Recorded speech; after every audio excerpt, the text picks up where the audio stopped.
For those of you who do not know me, my name is Ingrid Turner. I am a spiritual medium. I'm the founder of the Baba Spiritual Mission, which is a spiritual nonprofit organization. And we aim to teach people how to connect directly to divine spirit. So I work both as a channel, bringing it through and relaying information to you. And I work as a teacher to help you connect directly. So I'm just going to tell you today how I got to the place over the course of a couple of years where I can work full time in my spiritual business. All of my income, every cent of it, comes from doing spiritual work. And that's pretty awesome. Today, I live in a 4-bedroom house in the beautiful Northern California foothills. Right now, it's January, it's sunny, it's like 68 degrees outside. It is perfect. The whole house is built to feng shui. My rent is totally affordable. I have a loving partner. I have a happy son. There's a bunch of other happy kids in the house. Come and go. A lot of it. And I have passion, freedom, joy. I wake up every day feeling excited about what I want to do. Right here, waking up to that feeling. Oh my God. So I'll tell you a little bit where I come from. My background is in marketing and technology. So I got started at a tech company up here as an administrative assistant. And I was always one of those people that was really, really driven, and I really wanted to do well, and I really wanted to be seen as doing well. I always prided myself on my efficiency and my, getting things done very quickly. And so I rose up pretty quickly in that arena. I did not go to school for marketing or administration or business. So I came in knowing absolutely nothing. I don't know. To this day, I don't know why they hired me. My son was a baby, and I was just trying to find some work and bring in some money. And it was a really amazing stepping stone because it got me into business and marketing and helped me to understand that world. And it was on the ground floor, so learning as I went. I worked there for a few years, and then I made the leap and went to Southern California and worked for another tech company as a head of their marketing department. Okay, it was a marketing department of 2, but I was the boss, I was the leader. And I thought this would make me happy. Throughout my work in marketing and business, which was absolutely necessary foundation for me to build the life that I have today, but during that time, it was challenging. I was not very happy. I was struggling. I lived in a lot of negativity. I started to drink a lot. And I was a single mother, solo mother. It was just me and my son. God bless my mother would come in and help me out. I got to the point where I was drinking easily 1.5 bottles of wine a night. So maybe that doesn't sound like a whole lot, but for me, it was a lot. I was absolutely sloshed every night. And I did this for a number of years while getting up every morning and going into work and doing this sort of hard driving. I really had built this identity around myself that was, I am a professional, single mother, hard-nosed, heading on the track to be a high-powered businesswoman. I don't think I never got to the high-powered businesswoman, but I got a decent salary, and I lived in West Hollywood, which was not cheap, in a tiny apartment with my son, but we lived there, we made it work, and we were there for a couple of years, and it was great. A lot of it was really good. It was a really great experience, and it was in West Hollywood when I was living there when the structure that I had built around myself started to crack. I got more and more uncomfortable, and I thought, well, maybe running my own business will do it. Maybe I just can't work for people. That's true. I don't make a very good employee, but I thought maybe I just need to work for myself. That had always been a goal of mine. But the structure was cracking, and I was feeling more and more pressure. And I was in a relationship at the time that was not healthy for me. I was drinking a lot, and he would say to me, I get to give him credit though for this piece of it. We would talk on the phone at night, and he would say to me, "You said this and this to me," and I'd say, "No, I didn't. I didn't say that to you." And he'd go, "Yeah, you did." I said, "No, dude, you're crazy. I never said that to you." And I was so convincing that he began to think he was crazy. But what was really happening is I was talking to him while I was blacked out drunk, and I did not remember what I was saying to him. And it wasn't until one morning I woke up and I looked at my phone, and I had deleted him from my phone, all of our messages and Facebook, and I went, what happened? So I called him, and I said, what I had to admit that I didn't know what happened. And he said, "You don't remember last night?" I said, "No." And then he said to me, "Ingrid, are you an alcoholic?" And I couldn't say yes or no to that question. I just said, "I don't know." So that was the first big fracture in this, shell I built around myself, where I just had this whole identity. It's like, I am professional, hard driving, single mom, high powered businesswoman. Here I come. It started to fracture because that was so not what was going on in here.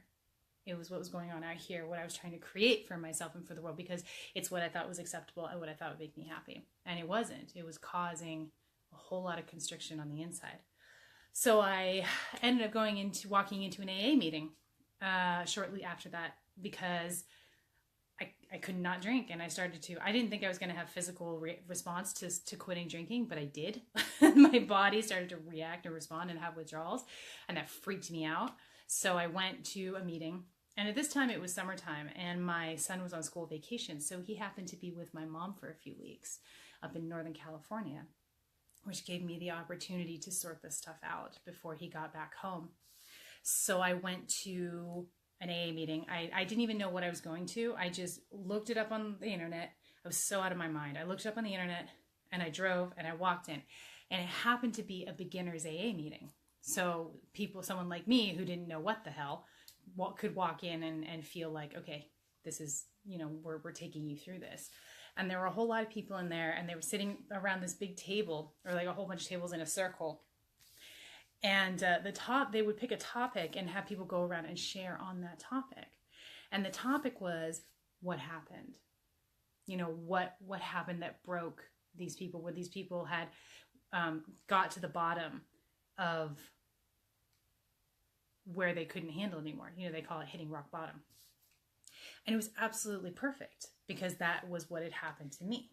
Like, I got to that point where I went, oh, in your face.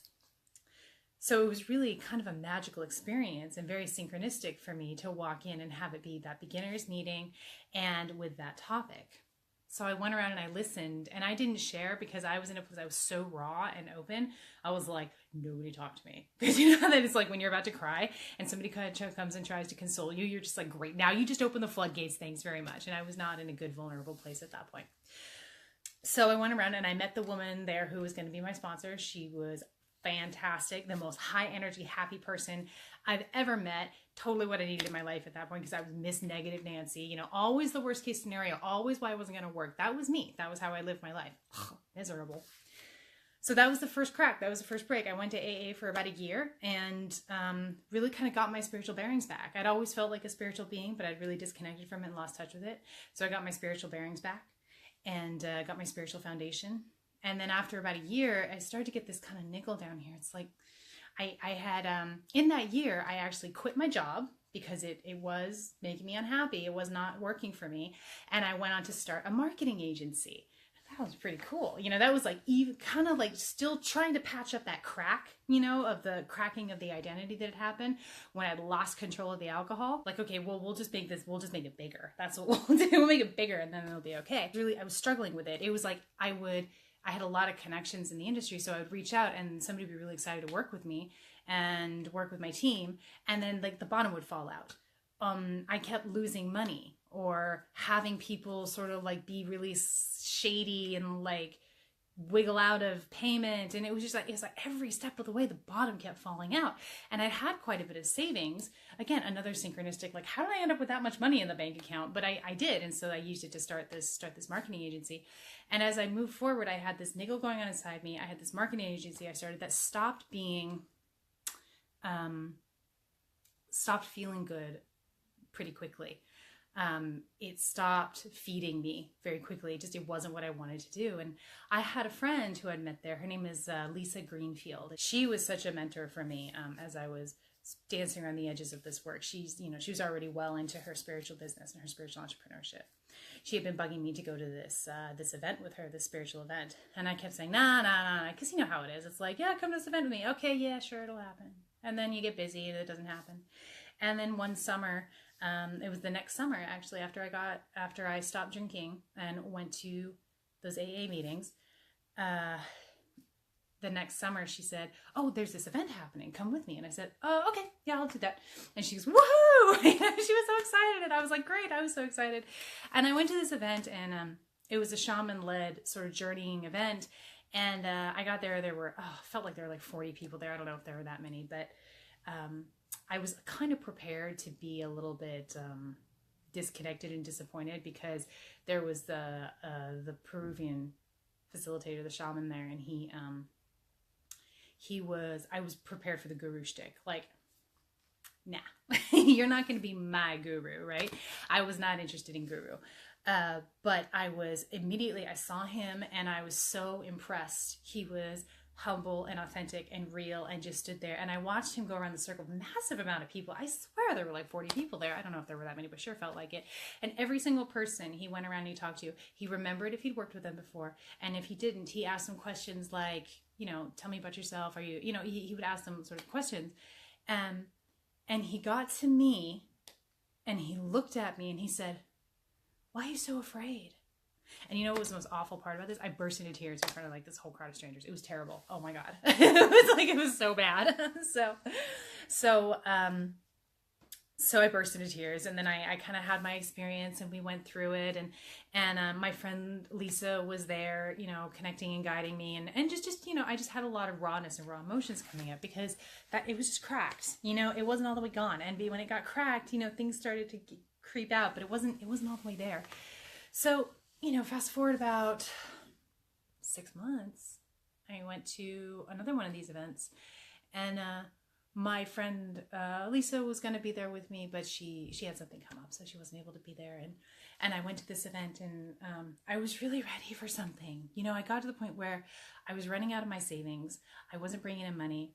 My marketing agency that I was so proud of on the outside, I had a whole ego identity invested in it, was not doing very well.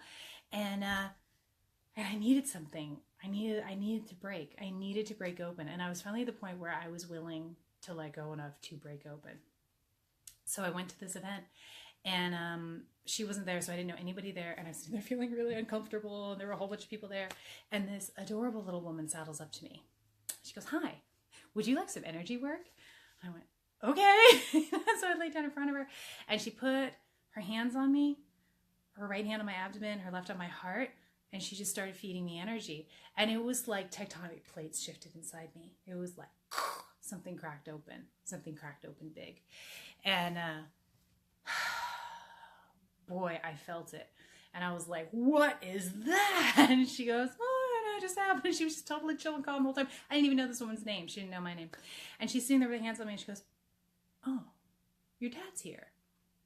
So there's no way she could have known that my dad had died 18 years earlier. And I went, "What?" She started relaying messages to me, and they were evidentiary. I was like, oh my God, kind of amazed and blown away what she was getting. And I started crying, and I was laughing, and it was just like, and I just remember hands coming up and touching me. People just came and put their hands on me while I was exploding open.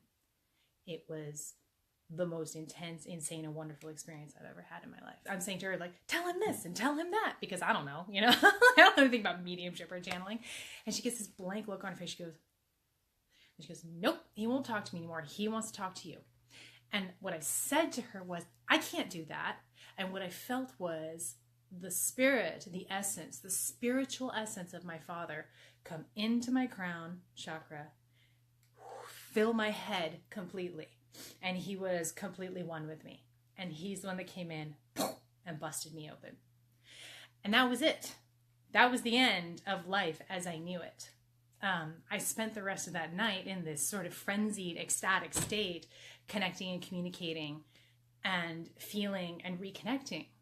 And that's what he came in for. Blasted open. So after that night, everything changed. My marketing agency just went by the wayside. And at that point, I let it. Because it was so clearly... it was so clearly not what was in alignment with who I was anymore. And I was so wide open and so connected.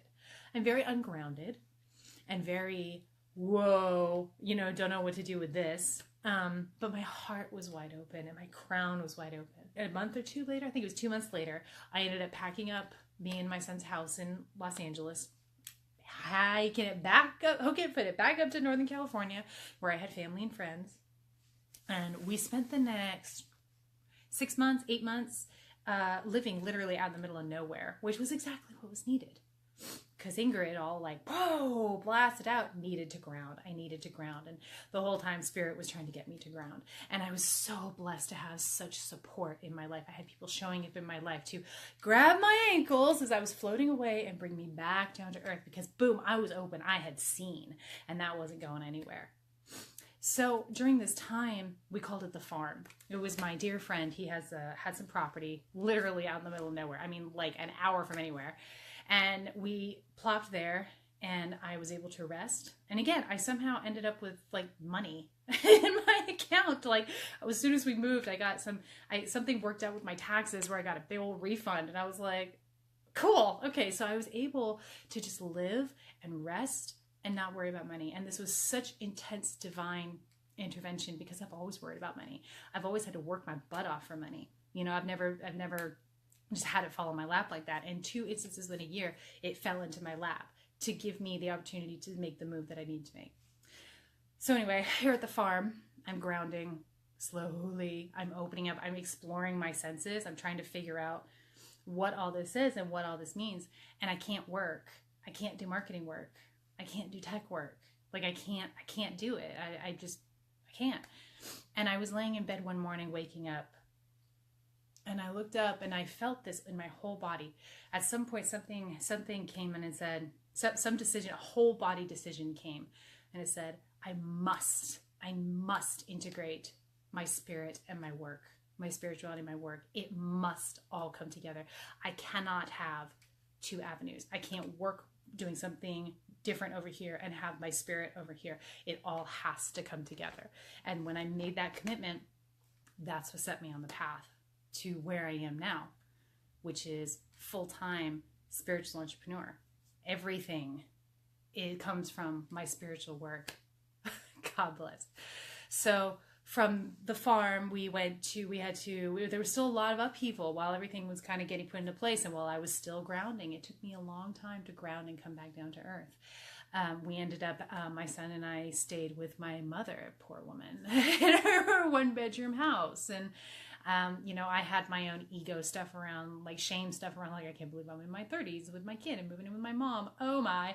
And she, of course, had her own, wanting to help and be of service, and also like, good Lord, this is an invasion of my space. I get it. And then I bounced to another caretaking house and, kind of bounced around a bit. And my son was in this with me the whole time. It's been a rough couple of years for him. And he's, he kind of had to follow along and get that. But I met a wonderful man too along the way, and we ended up setting up house together and cohabitating, and and here we are. This is the journey. This is where it's at. Everything spiritual. It all gets to come together. It came together for me. During my journey, kind of get to the meat of it here, the more practical, it's like, how did I get to the place where I could do this? For a while, I was trying to do freelance marketing jobs. It didn't go very well, but I was trying to do whatever I could, to bring in some money, because I was working on my belief that I could do spiritual mediumship full time, that this is something that I could make a living on. And I had a lot of negative feedback, because that's what we draw into ourselves when we're really unsure about it, when we're working on that belief set.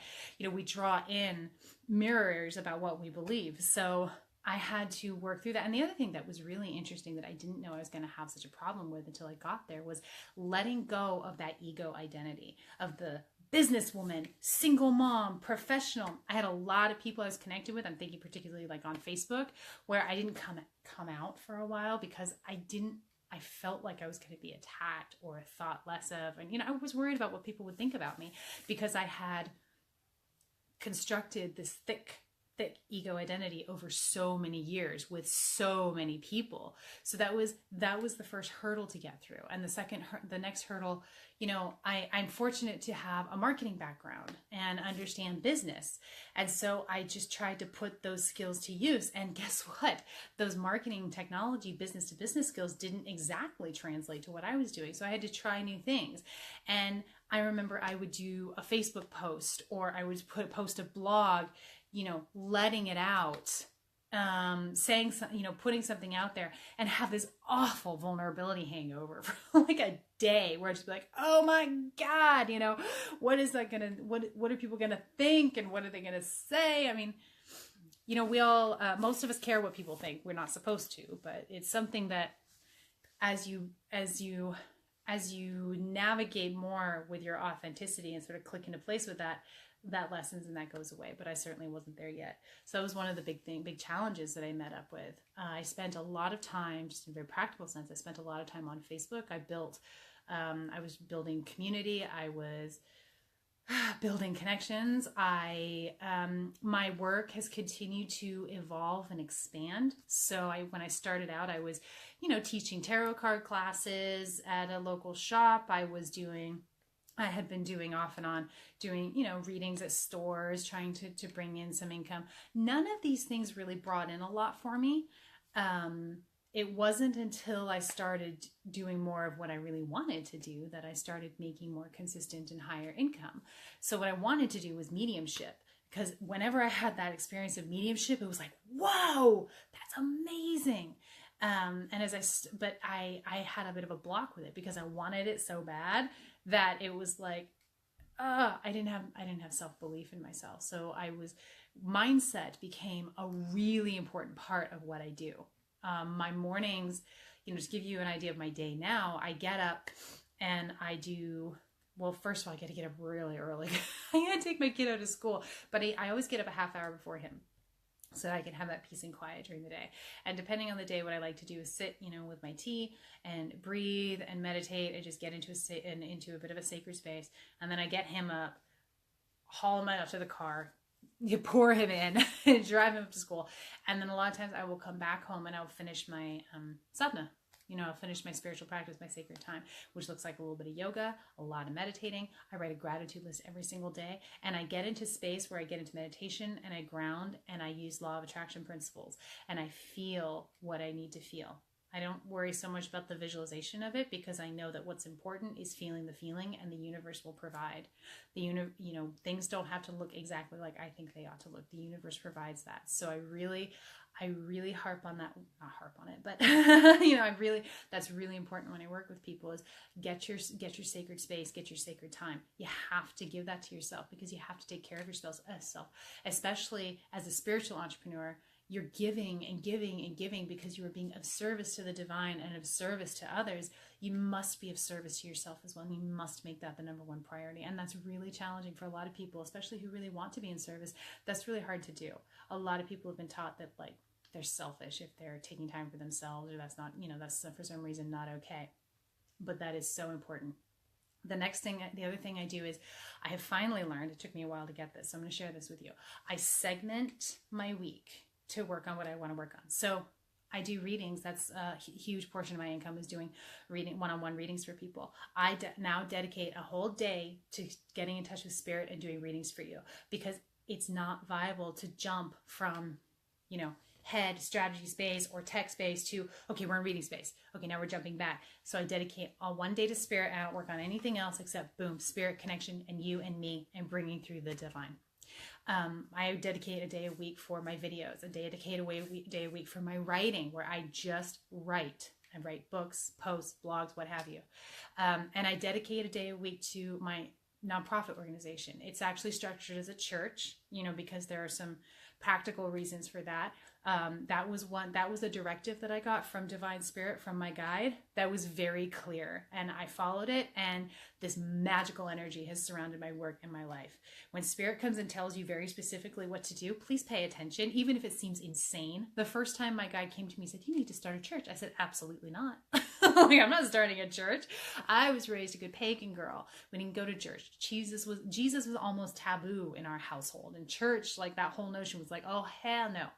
So he had to come to me a second time, and I'm glad that he did. And he said, Ingrid, you need to start a church because you need to teach people how to do what you do and protect them. And what he meant by protect them was ordain people as ministers, because that's the legal and the practical protection that we need, because we're out here on the bleeding edge. We don't have the same coverage of protection that, a medical doctor does, or a therapist, or what have you.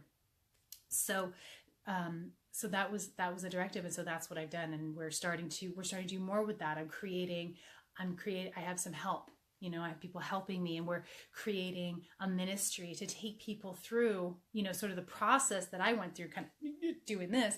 It's both spirit guided and it's very like practically focused and based on experience. We're starting a publishing arm, which means that if you're a writer, you have something inside of you and you want to share it that's spiritual in nature, you get to have a publisher who's like on board partnership with you. There's other spokes of the wheel coming, and I'm waiting for them to emerge, but this is a really exciting time. So that's kind of what's coming up for me is, it doesn't stay. I'm no longer, I will occasionally teach a tarot class or do something else, but I'm no longer doing readings at shops or teaching tarot card classes or, really worrying about that. It's grown and expanded because I have sometimes not, but for the most part, I have allowed it to expand and grow and become what it is destined, what it is meant to be, what the universe wants to provide for me, to give me the feeling that I want. I'm really clear on what I want now and how I want to feel. And I'm opening up and saying, okay, God, spirit, universe, divine, fill it up for me, fill in the empty spaces so that I can feel that way. And that's exactly what is happening. If you have any questions, I welcome them. You can ask me anything you want. Even though this kind of went on a long time, it's definitely an abridged version of sort of my story, my experience. And I am happy to share any bits of wisdom I have learned along the way with you. So please don't be afraid to ask. All right, you lovely. You have a wonderful rest of your Friday. I absolutely adore you. I'll talk to you soon.